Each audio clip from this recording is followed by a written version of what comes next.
In the next few minutes, you're going to understand how lawful protests legally shift into civil unrest, why good people get arrested without realizing they crossed the line, and how to make calm, structured decision under pressure so you can go home safely.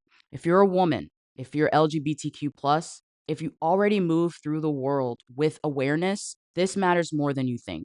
This isn't politics. This is preparation. I'm the preparedness coach. I help women and LGBTQ plus people feel safer even when scared. As a former police officer, I was trained in emergency field force operations through FEMA aligned frameworks and worked alongside multi agency teams, including Broward County Sheriff's Quick Reaction Forces and Palm Beach County EFF units. I've stood at protests in three different roles: as a law enforcement officer, as a participant, and as a civilian in the crowd. And I've watched lawful assemblies shift, not because people were evil, because pressure changed behavior.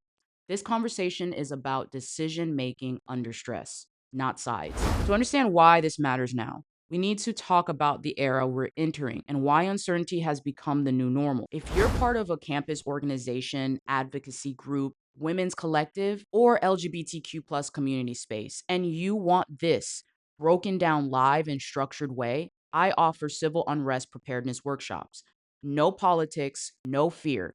Just understanding crowd psychology, legal shifts, and decision making under stress. If your community needs this, reach out. Now, let's keep going. We are entering a new era in this country. Not suddenly, not overnight. This environment has developed for decades. One of the gaps we have as a nation is historical understanding, not because people don't care, but because we don't teach history as a pattern recognition tool. History doesn't repeat exactly, but it rhymes. When we don't study how societies respond to pressure, we mistake stress responses for irrational behavior. People are not going crazy. People are reaching limits. What we're seeing today is the outcome of compounding pressure: financial instability, geopolitical tension, rapid policy changes, information overload, social division. Think of stress like material fatigue.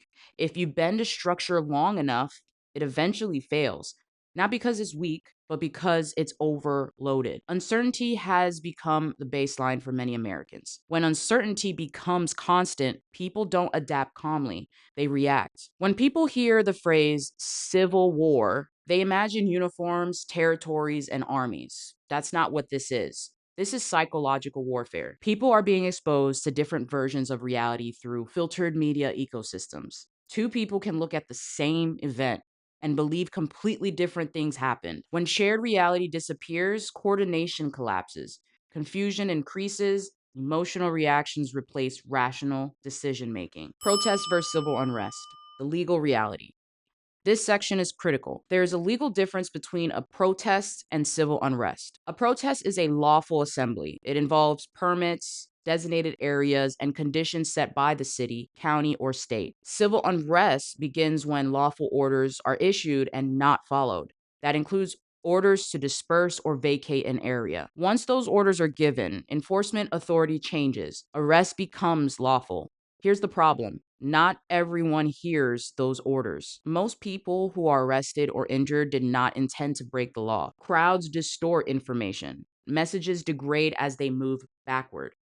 It's the telephone effect. By the time instructions reach the middle of the crowd, they may be incomplete, altered, or replaced by noise, cheering, shouting, panic. At that point, people move because they're pushed, not because they understand what's happening. Crowds behave like fluid under pressure. The most dangerous place to be is in the center. People in the middle move because they have no choice. Visibility is poor, sound is distorted. When devices are deployed, tear gas, pepper ball, flash devices, many people can't identify what they're hearing or why movement started. Confusion spreads faster than facts.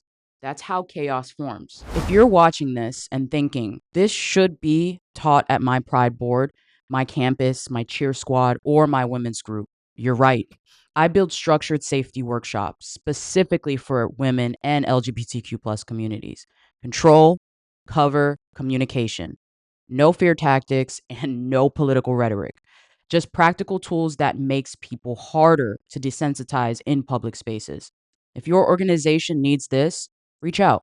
Tell me where this conversation belongs. Now, let's continue. Introducing the 3C framework. This is where preparedness matters. I teach a simple framework called the 3Cs: control, cover, and communication. It's designed to help ordinary people make better decisions under stress. Control. Control starts with you. Before you arrive, decide your limits, how long you're staying, what triggers your exit. If emotions spike, decision quality drops. Prepared people don't wait until chaos to decide. They decide in advance. Cover. Cover means positioning and awareness. Know where exits are. Avoid bottlenecks, otherwise known as choke points. Stay on the outskirts when possible. Cover also means distance from escalation. You don't need to be in the center to be present. Communication. Communication is planning. Ask yourself these questions: who are you with? Where do you meet if separated? And who is out of area contact?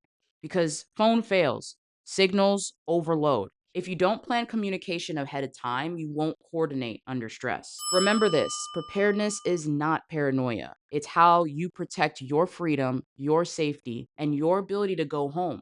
You can care deeply about causes and still prioritize your life. Resilience isn't built during chaos. It's built before it. This is how you stay a law abiding citizen and get home safely. If you feel like this opened up your eyes but also raised more questions, that's normal. Situational awareness, decision making, and preparedness aren't things most people were ever taught step by step. If you want to dive deeper into this work with me, whether that's understanding your own risk environment, building a personal preparedness plan, or learning how to stay calm and compliant when conditions change, I offer guided, practical coaching. No fear tactics, just preparation that helps you protect yourself and get home safely. If this was helpful, subscribe to this channel. I share practical preparedness guidance, real world scenarios, and tools you can actually use.